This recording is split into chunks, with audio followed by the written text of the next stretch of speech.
People who canceled their wedding last minute. What happened? Let's get started. After a 3-year relationship and 18-month engagement, my ex decided he didn't want to get married after all. 10 days before the wedding. You're not much fun to be around anymore, as I'm finishing up my degree, student teaching, and planning a wedding. And oh, by the way, would you mind me asking out your best friend? My mom called all of the people on my side who were invited, left the rest up to him/his family. Apparently a good few of them showed up at the church on the date. He ended up hooking up with the wife of a frat brother. They ended up getting pregnant and married and quickly popped out 3 kids. Then she cheated on him, and apparently she's married twice more since then. He's been in one long-term relationship after another in the past 20-plus years. I just celebrated my 30th anniversary. Dodged a bullet, I did. This next one is unhinged. They died. Or so I was told. Nope, he actually moved to Japan with his lover Craig, and they're super happy now. Found that out a year later. Still unsure how to feel about it. Great opening story when I start a new therapist, though. I'm happy now, though, so it's just part of life. I also lost almost no money on the cancellation. His mom was his only family member, and yes, she 100% knew. Craig was his only friend, really. It was a less than 20-person total wedding.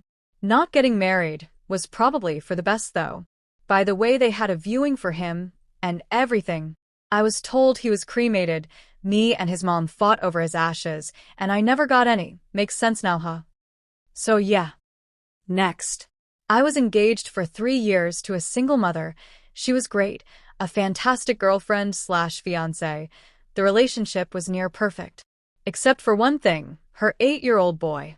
Over the 3 years, his behavior was getting progressively worse, mostly at school, but he started to bring the behavior home.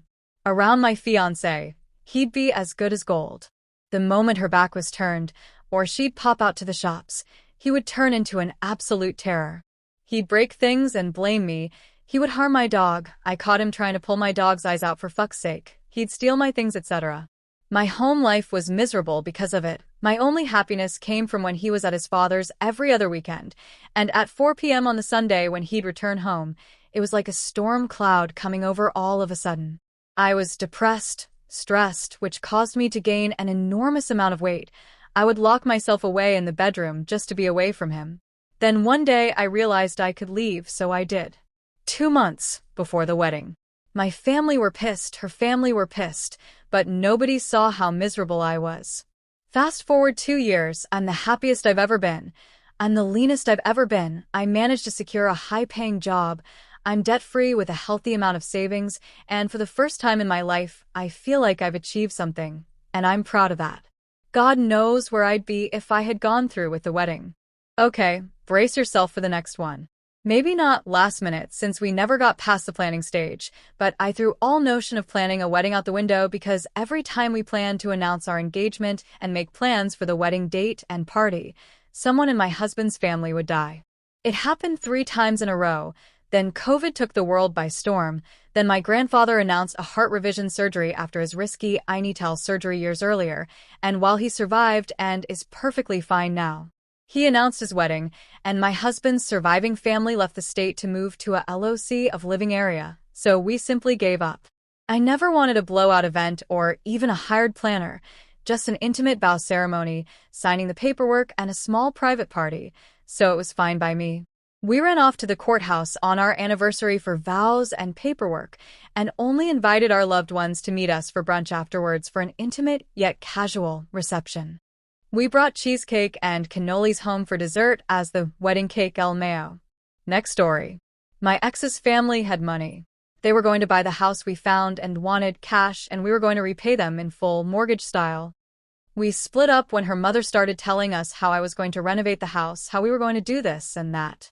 I said I think it would be good to live in it for a year and learn about the house a bit. She said, if we are paying for this house, you are doing it my way. I told her I don't like the house anymore. Then, during the wedding planning, same thing. We didn't really have a say in it. Mom was trying to impress her friends. The stress goes so bad. We just split up. Bullet dodged. Moving on to the next story. My fiancé met me for lunch and slid a prenup in front of me 2 weeks before the wedding. I would get nothing, ever, and I would have to help him take care of his mother. There was no such provision for my mother. He took me somewhere to get it notarized, and I refused to sign it. He tried to bargain with me, but I was not having it.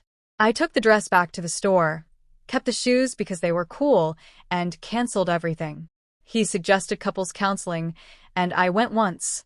The therapist told me she thought he had a screw loose. Then he stalked me. Moving on. My friend ended her engagement with her fiancé because it came out that he was ripping everyone off.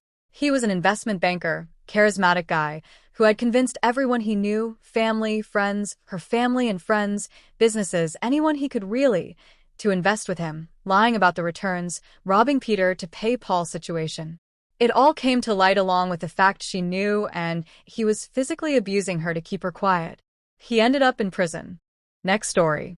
He cheated on me and tried to convince me that I was getting the wrong idea about her, that she was just a co-worker, and her text of "I had fun last night" was about them doing inventory at work. Then I found his dating profile. Then he stopped payment on the rent, threatened to unalive me, and called the cops on me, saying I was crazy. They didn't agree.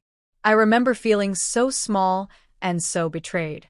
But my life turned out to be happy, and I'm sure he's still a lying piece of trash. Beyond this post, I don't really think about him at all. Moving on. I was 18 and he was 26, and he groomed me from 15. I had gotten pregnant and had a miscarriage. He blamed me and said I got an abortion.